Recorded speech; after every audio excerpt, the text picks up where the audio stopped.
Hey guys, another update on the Cloud Car. I've got my reference books out, as you can see. I just want to go through some of these colour choices really. The last Cloud Car that I painted, the studio scale one, that was painted in Reefer Orange.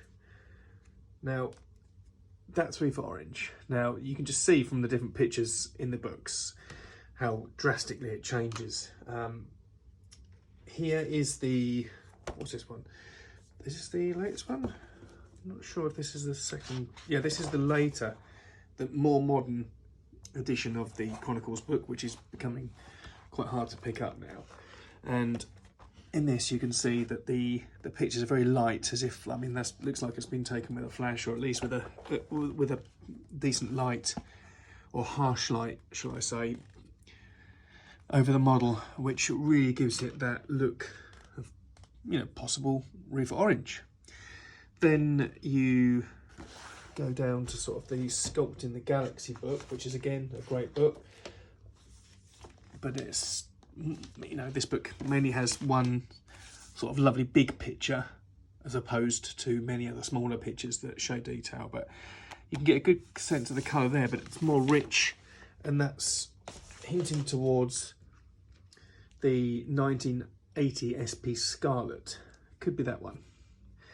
And then we've got the original Chronicles book here, which is really handy because that shows the Cloud Car in early stages of paint.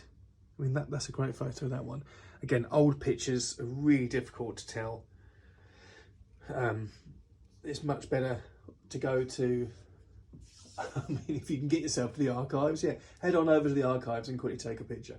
No, that's not going to happen. So you do have to fall back on these old books. But if you can get the touring pictures taken at the identities, and you can go, you know, take along your digital SLR, or find the pictures that other people have been taking of the models at the identities tour, then you're going to get a modern day, lovely, although dark, decent pictures and colour tones. But we haven't got that pleasure with the Cloud Car, unfortunately, so we have to rely on these older pictures. There is a few pictures dotted about online of the Cloud Car in the touring. I think it was Magic of the Myth tour, I think, but again, we're going way back now. So I think that was like late 90s or early 2000s, I can't remember.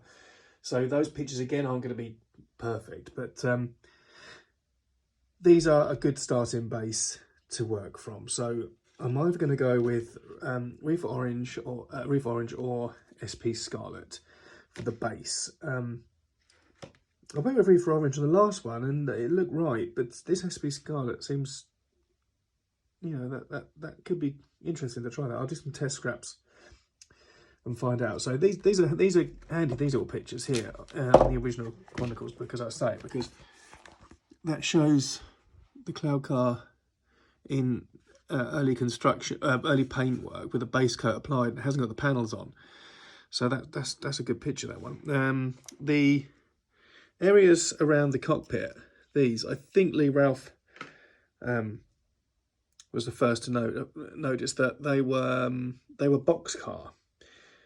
It looks like that would be rust because it's got more of a brown tone to it, but look, if you put boxcar on over that, it really does have that brownish tone to it. And I used that on my previous model and it worked out really good. So I'll be using boxcar, I believe, those. There is some rust as well, I think, on it. So yeah, down, where are we? Like that panel there, I don't know if it's picking up well, but that panel there, I think that's rust.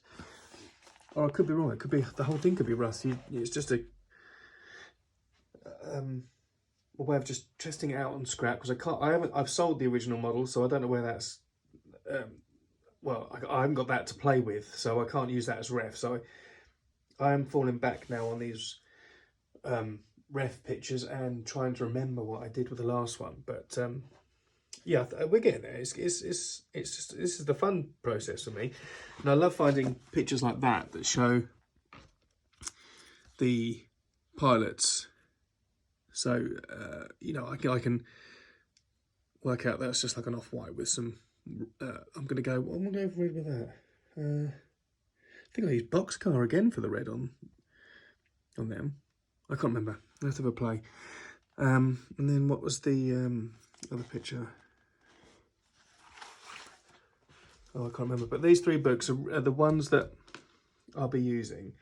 I've got the Pilot now sitting, it's still wet, you can see. That's just a white, and I'll go over by hand and do the hand painting. Got the cockpit primed. I'll spray that black first, and then Halford's primer over that.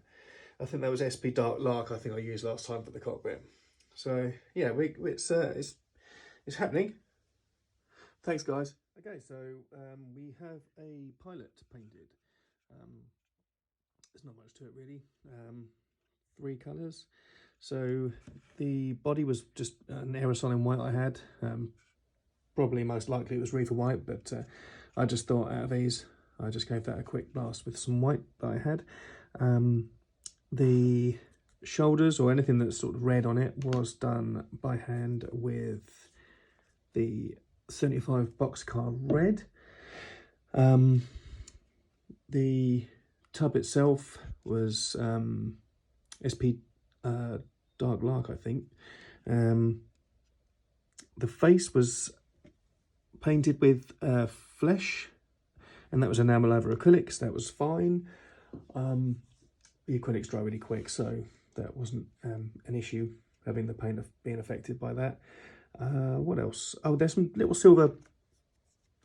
These little bits on his goggles are silver, and his little round thing on his neck, that's also silver as well, which you can just make out on a few of the pictures, but I think due to dust and weathering, once the Pilot is installed in the car, that gets toned down. So I gave that a quick, I might have jumped the gun a little bit, but I wanted that vintage sort of look straight away, so I gave the guy a quick mist with the enamel foundation. So yeah, oh, the goggles, neck, all that sort of thing, and that little emblem on his chest, that's all SP Dark Lark. So let's see how he fits in the car. Careful not to knock his head off. So that's quite a tight fit in the bottom there. So there we have him, sitting at his controls. Oh yeah, and then the headrest, that goes on afterwards, because I didn't quite want to put that on at this stage, because that would probably get knocked off. Then pop the top on, just give it a quick look, and that's our guy. So hardly any of the cockpit can be seen, literally nothing, but it's been detailed up anyway. But there, yeah, that's it. That's how we have this guy, and then we've got to move on to Mustachio, the next chap. So there we go. Cheers guys, on to the next one. Okay, so just another little quick update on this and modification. I've run some lights, 6 LEDs in the engines, running through the tube in the middle out to a 9-volt battery.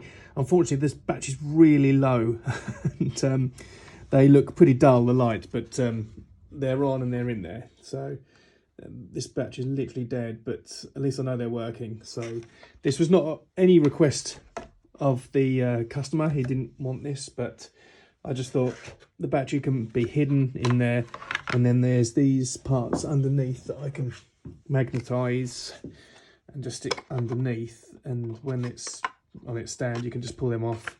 The battery will be sitting like that, and you can just switch it on and off. I just thought it'd be, while I'm doing it, it's worth just putting a few LEDs in.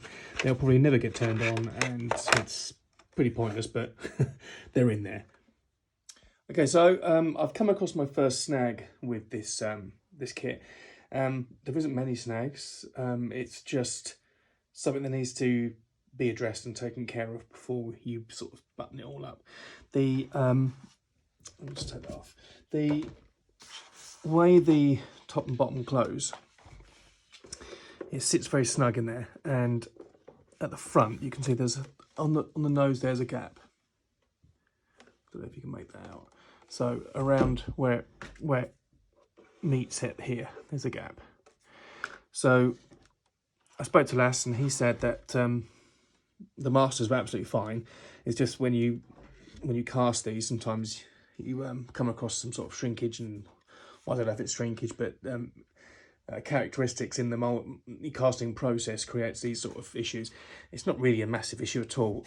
All it requires is some sanding down with the Dremel all around the inside there, and some slight heat, and that will fit better, and you'll get that closure.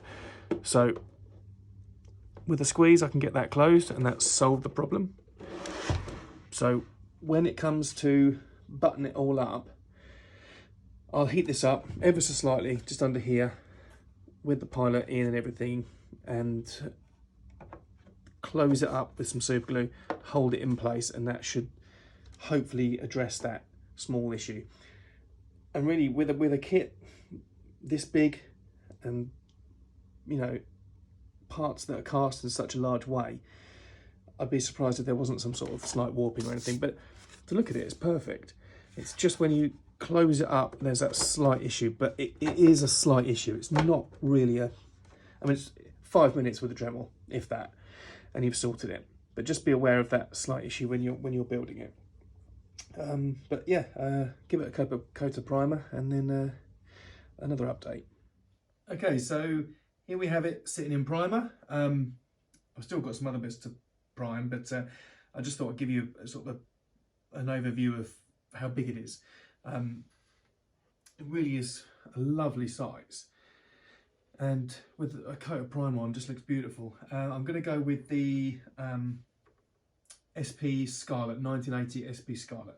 That's on Guy Cohen's recommendation, and his one looks beautiful. So I'll let this dry. I've got those issues still at the front that I need to just button up on the noses there. Once that's done, I can give it a base coat of SP Scarlet. I've got the front of the engine grille in black already, and still another pilot to do.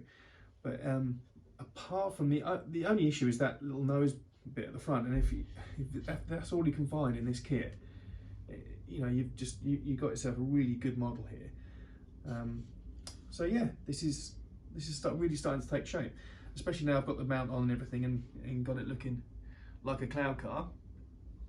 So yeah, next update should be paint, hopefully. So thanks for watching, guys, and yeah, next up, paint.